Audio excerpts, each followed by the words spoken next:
A warm welcome to you on the Gavel. I'm Linda Akibi. In the past 2 weeks, heads of federal government ministries, departments and agencies have been coming to the National Assembly to defend their 2022 budget proposals. This yearly ritual often takes the form of members of different standing committees poring over the expenditure and revenue side of the previous year's budget to look at the performance before examining the proposal for the incoming year. Now, budget defense sessions are also opportunities for the committees to discuss problems confronting the MDAs and seek clarification on matters which require further explanation. Let's begin with the budget defense of the Nigerian Army. The Chief of Army Staff, Lieutenant General Farouk Yahya, appeared before the Senate Committee on Army to defend the Army's 2022 proposed budget. He disclosed that the Ministry of Finance slashed the Army's 2022 budget from 710 billion to 579 billion naira, and the implication of this on the fight against insecurity in the country. Sir, in preparing for year 2022 budget, Nigerian Army proposed the sum of 710 billion only.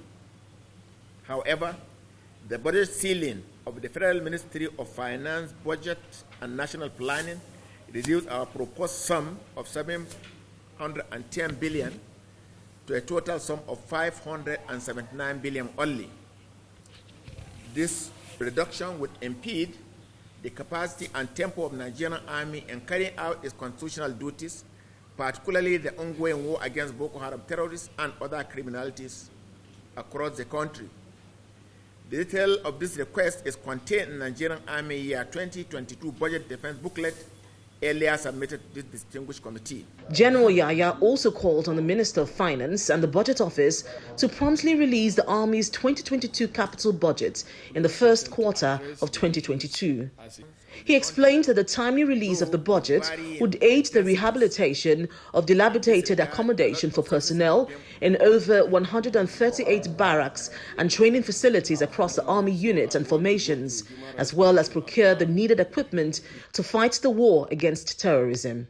I also want to pray the committee that National Assembly should prevail on the Federal Ministry of Finance, Budget and National Planning to exempt Nigerian Army from the current budget ceiling or envelope allocation system.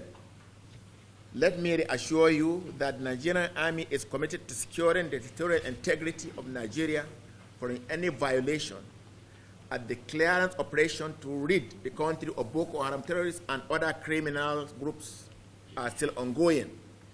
The timely and complete implementation of year 2022 budget will therefore enhance the fulfillment of Nigerian Army constitutional mandate and thus engender peace for social economic development of our country. Meanwhile, the House of Representatives Committee on Army wants the Training and Doctrine Command TRADOC of the Nigerian Army to train troops in counter-terrorism, considering the current security situation in the country. The chairman of the House Committee on Army, Abdurazik Namdas, stated this during the budget defense of the Army in Abuja during the week.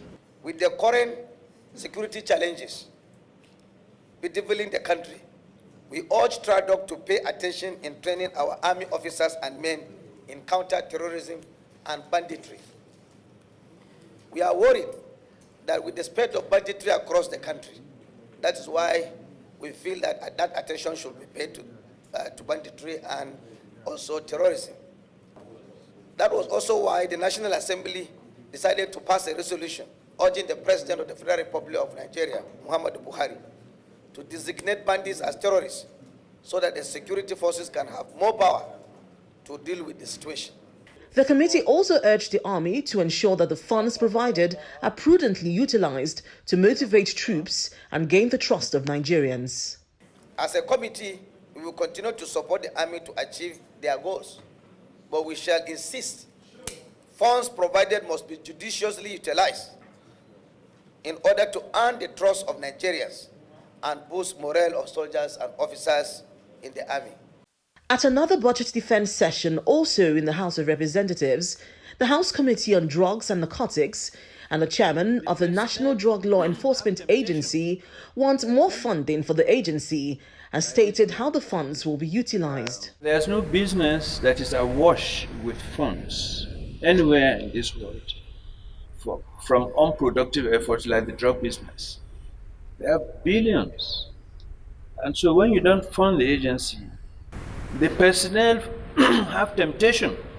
They are tempted by these billions. Meanwhile, the Committee on Youth Development hosted the Director General of the National Youth Service Corps, who informed them that the Corps had ramped up its revenue generation drive. Based on the promise I made last year, that by the special grace of God, for my presentation today, we are going to generate close to 500 million. And this, I'm happy to let you know that we have generated over 511 million, which we paid to the Federation account last week. We promise we are going to do due diligence and especially about the trust fund. So I know that it's coming up as an executive deal, so let it come. So when it reaches the House, so I trust our honorable members and we are going to work strenuously to make sure that it is upheld and it is improved upon. The committee further assured the NYSC that it will look into the appeal by its Director General to increase the feeding allowance of Corps members in line with current economic realities. The Minister of Health, Dr. Osagie Ehanire, was at the National Assembly twice in the week just ended to defend the ministry's 2022 budget. It was not a smooth budget defense session for the minister, as members of a Senate Committee on Health refused to consider the 2022 budget proposal of the Ministry of Health because of the inconsistencies in its 2021 budget performance. Now let's see how that played out at the National Assembly. It was a revealing budget defense session for the Ministry of Health and agencies under it during the week. The Minister of Health, Dr. Osagie Ehanire, had a difficult time trying to explain the 2021 budget performance of the Health Ministry to members of the Senate Committee on Health. Federal lawmakers observed some irregularities in the 2021 budget performance of the Health Ministry. What we want from you is you reclassify it, list that these items are donor funded or they are grants. So that's A. B, these are direct from the government generated revenue that are released to us. And if you do that, you see that the percentage of release is not what the percentage we are giving is higher. Now, that's one part. The second part of what we require is we want comments, just like we put here, on those donor funding. What's the status of drawdown and implementation? Because as I want to ask, let me say like number one, it's repeated again in the 2022 budget. It even means it's a whole distortion of our budget. A member of the committee and the committee chairman disagreed over the procedure of deliberations going forward, considering the inconsistencies observed in the Health Ministry's 2021 budget performance. Mr. Chairman, if anybody picks up the Ministry of Health budget today and takes it out, knowing that health is a priority for us in budgeting, you're seeing a 21% releases in capital budgeting. Is it a document you want us to go through? No, that's why I said they will correct, that particular part. When the document is corrected, then we'll look at it. No, they will correct that part. No, when the document is corrected, when do you want to give them again? They can come back tomorrow. The minister is busy. No, Mr. Chairman, I will not accept that. Let's move on. There are other things. We have to move on with other questions. They can't come with only this. No, when they know what to do, let them go and do the right thing. Distinguished deputy, let us proceed so that they consolidate all the questions. Not on this alone. There are other budgets. No, but to start with, as long as the percentage of releases is strong, what are you going to be considering? It's not, but that's not the only document. There are other budgets I want to ask questions for them to provide other information. Unless you're going to ask for other information, because it means that we haven't taken the budget of the ministry. If this document goes out and is seen by anybody, for even the sake of the government, it's very embarrassing.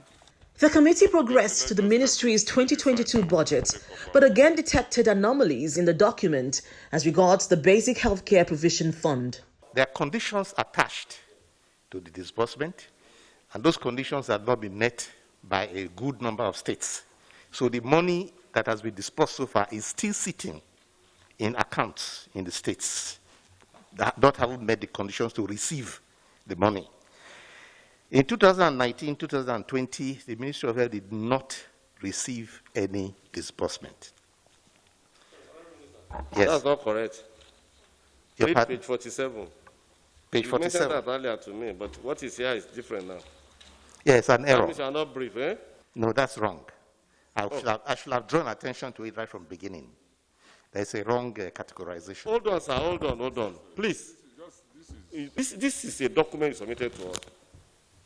And if this document is not valid. The chairman directed the health minister to come before the committee later in the week with the accurate information on the ministry's 2021 budget performance. Private sector contribution. On Thursday, November 4th, the Minister of Health and heads of agencies under the ministry again appeared before the Senate Committee on Health. We want you to have this in. Lawmakers demanded answers from the Health Ministry on the utilization of the Cancer Management Trust Fund. Committee members are unhappy that funds appropriated and released in 2020 and 2021 for the treatment of cancer patients in teaching hospitals across the country have not been used. 729 million was released. That's like almost, it was 800 million in 2020. Fully, that is almost 98% released. 2021, up to 66% of the fund has been released. As we speak, on November the 4th, no single indigent patient is getting one single kobo. That is our concern. Don't wait even for the development partners before whatever private that will bring. With Nigerian money, let it start. Let Nigerian benefit. You have selected the hospital. This is our concern. Let those that have breast, cervical, and prostate cancer benefit. It will save life of some. This year, the Federal Ministry of Health and the steering committee, we were ready to kick off.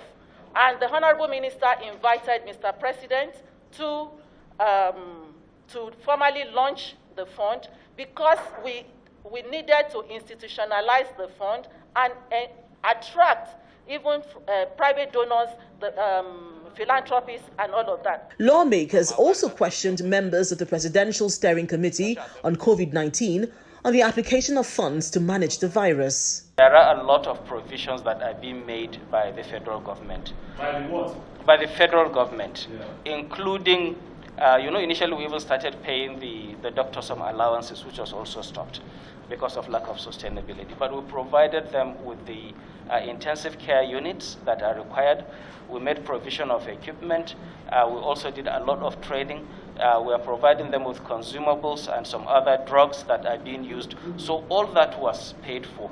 And then we realized that, so what is the 100,000 now that is being paid additionally when all these things are being provided? The committee directed the Presidential Steering Committee on COVID-19 to issue a circular to the Minister of Health informing him of the policy terminating the payment of 100,000 naira to treat each COVID-19 patient in the country. Let's take a look at more budget defense sessions in the Senate and House of Representatives during the week, as well as an interesting investigative hearing in the lower chamber.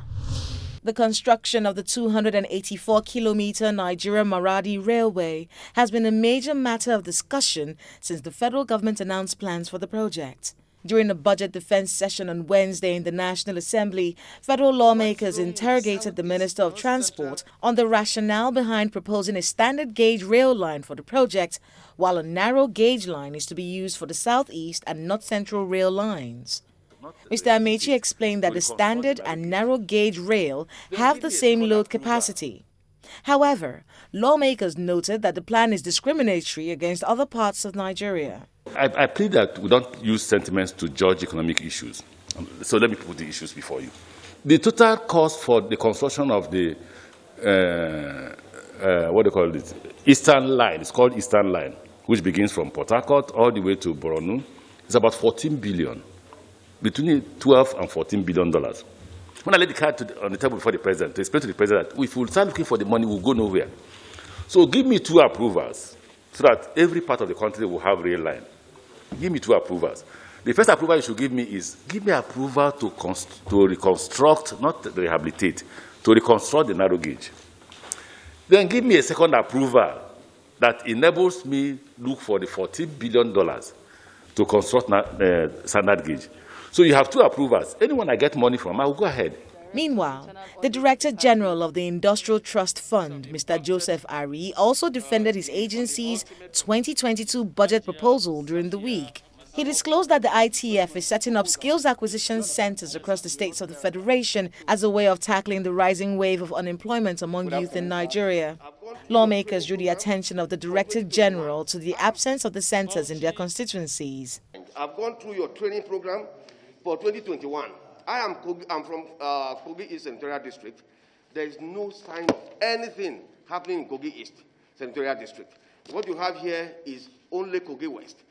Kogi Central has not been represented in all the programs you said you did in 2021.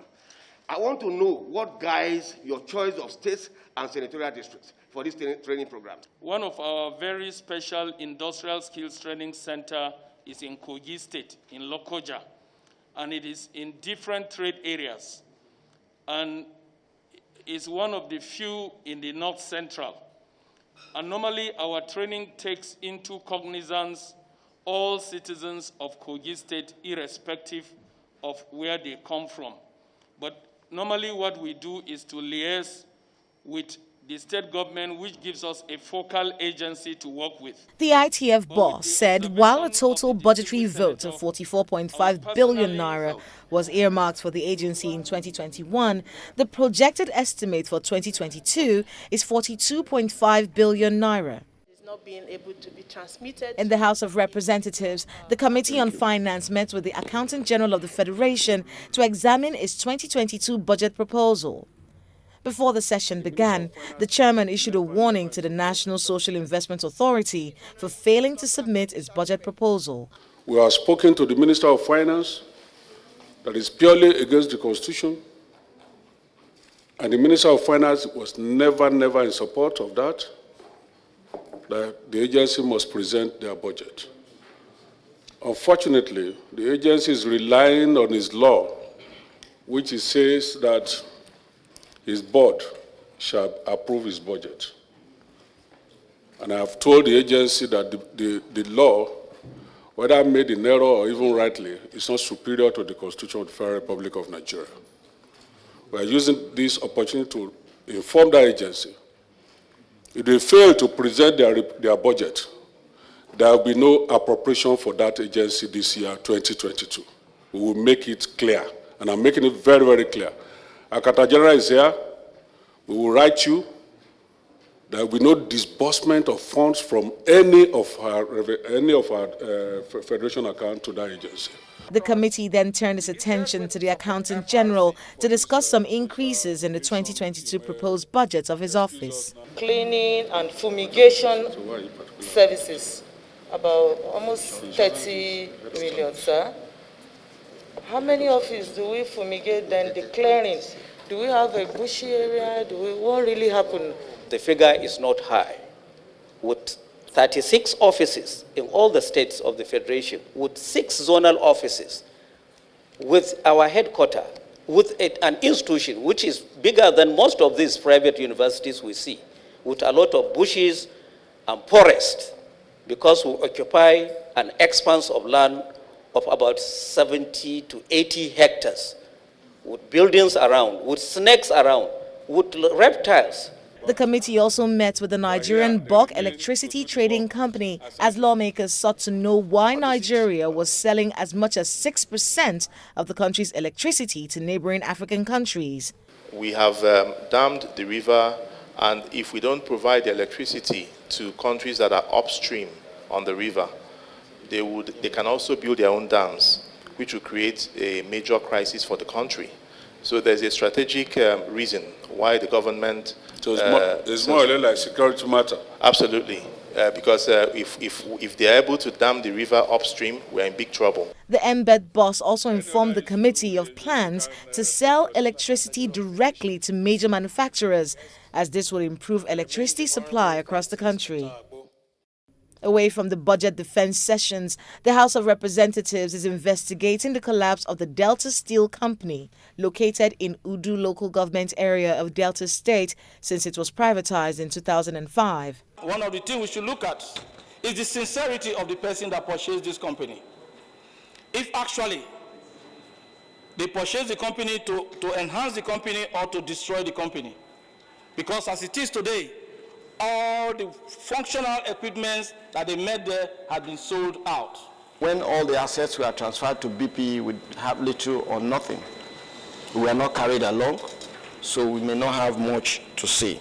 There are a lot of issues on that asset, because the asset was used to borrow money, and in the process of borrowing money was transferred to AMCON, and AMCON had to sell. The Asset Management Corporation of Nigeria and the Bureau of Public Enterprise gave clarifications on the privatization of the Delta Steel Company. AMCON did not take over the running or the management of Delta Steel. No, that wasn't our business. The assets that we took over that were charged under the loan, those are the assets that we sold to Premium Steel. Okay, you sold to the asset recover to the loan, yes. Premium Steel are not into production, rather they are into different businesses which is not known to BPE. The host community further stressed the statements of the BPE. There are just about 3 of them that are running the entire company as we speak today.